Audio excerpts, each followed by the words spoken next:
Where does gratitude start? With your words? Oh, hold on one second. Hello? Oh, thanks. In your head? What about your heart? Being thankful includes all of those things, your heart, your head, and your words. But I think gratitude truly begins with your eyes. It starts with paying attention, stopping to see the people around you and all the other beautiful things in your life, like the way your dad buttered and cut your toast just the way you like it. That crossing guard standing in the pouring rain to make it safe for you to get to school. The way your kid brother can turn even cleaning your room into a party. Your fingerprints that God designed for you and no one else in the whole world. That amazing, breathtaking sunset on the way home from dance class. When you truly see these things, it changes your heart. The words bubble up in your mind and you can't help but say thank you. The more you remember to thank God and the people around you, the more others can see God at work in you. And that's why gratitude is an amazing way to worship God with your life. Because worship is about more than just singing loud. It's all about living loud. Hey, good morning, boys and girls. Welcome to another edition of our virtual kids worship. So excited to have you guys here with us this morning. I'm hanging out. It is beautiful outside here in Central Virginia. I wanted to join you from here. I don't know what it might be like where you are. Maybe you're watching here in Virginia. Maybe you're watching from somewhere else, but it is fall. It is awesome colors on the trees and leaves falling, and it's almost Thanksgiving. That's this week, and turkey and stuffing and all the good things. So I hope that you are thankful, and maybe you'll give a shout out for what you're thankful for this week. This month we've been talking about gratitude, right? Gratitude. Let's take a look at what that means for us. Gratitude is letting others know you see how they've helped you. You know, I can remember when I was a teenager, my parents owned a house in North Georgia. And I wasn't always very thankful for that house in North Georgia. Kind of like here, we had we lived in the woods, and we had a lot of trees that would fall. And my dad would often have me help him in the yard cleaning up the downed trees. And I'll be honest with you, I didn't love doing that. But one of the things that he would do is, hey, if we get all our work done this morning, maybe this afternoon we can go fishing. And you know, I always thought that was a great deal until I was doing the work. And then sometimes I would get grumpy and I would complain and I would think, what a terrible deal I made. Why didn't we just go fishing? Why didn't I argue? Why didn't I do those things? Well, the reality is I made the deal. I said, yeah, Dad, I'd love to help you. We'll do that. And for that, we can go fishing in the afternoon. And our story this week kind of looks at that. We're looking at Matthew chapter 20. And Jesus tells a parable about a few vineyard workers making comparisons about what others were getting paid. And you know what? They became ungrateful for what they did receive. And they started complaining. And in the end, they needed to adjust their attitude and be grateful. Let's take a look at that this morning and see what our story has to share with us. The Bible. It's 66 books of history, stories, letters, and poetry that fit together to form God's one big story. The epic adventure of how He created us and loves us so much that He made a way to rescue us. As we travel through the Bible, from Genesis to Revelation, we discover people who met God and found their lives changed forever. And now for an amazing story, inspired by the book of Matthew, chapter 20, verses 1 through 15. While Jesus taught in many different ways, He often shared the most important truths as stories.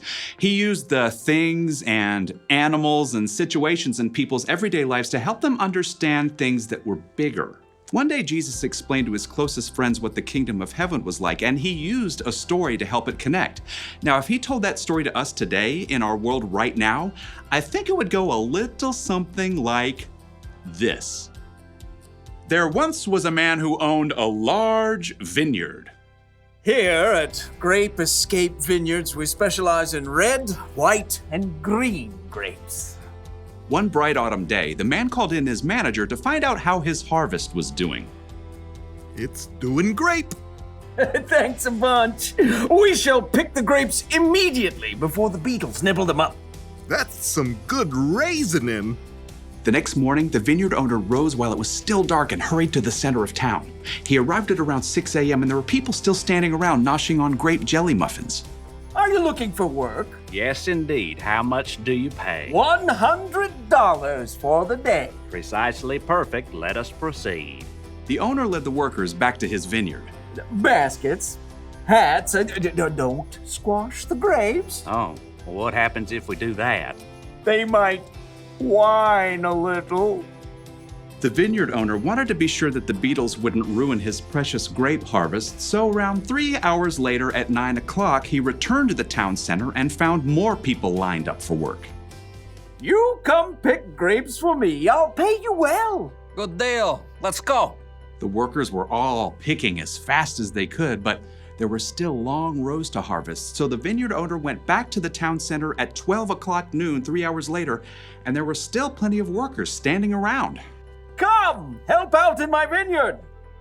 And after the new set of workers had worked for 3 hours, the vineyard owner returned to the town square again at 3 o'clock. Need some more grape pickers, you in? The blazing sun beat down as the vineyard owner added the new workers to his crew. One of them, hired at dawn, wiped sweat off his face as he sipped his water. Showing up for work in the afternoon. What a terrible work ethic. The first workers returned to picking grapes, filling basket after basket. But even though it was still 5 o'clock, the vineyard owner returned to the town square where he still found plenty of people hanging around counting cockroaches and looking bored. Why have you been standing here all day? No one, hired us. I'll hire you. Come work in my vineyard. For the final hour of the workday, everybody pitched in. Whew! As the last baskets of grapes were brought up, the owner called to his manager. Just look at all these beautiful grapes, all freshly harvested. A great job, if I do say so. Pay the workers. Start with the ones I hired last of all. So the manager pulled out his cash box and lined up the workers. He started with the ones who only picked grapes for an hour. Here you go. $100. Totally rad, man.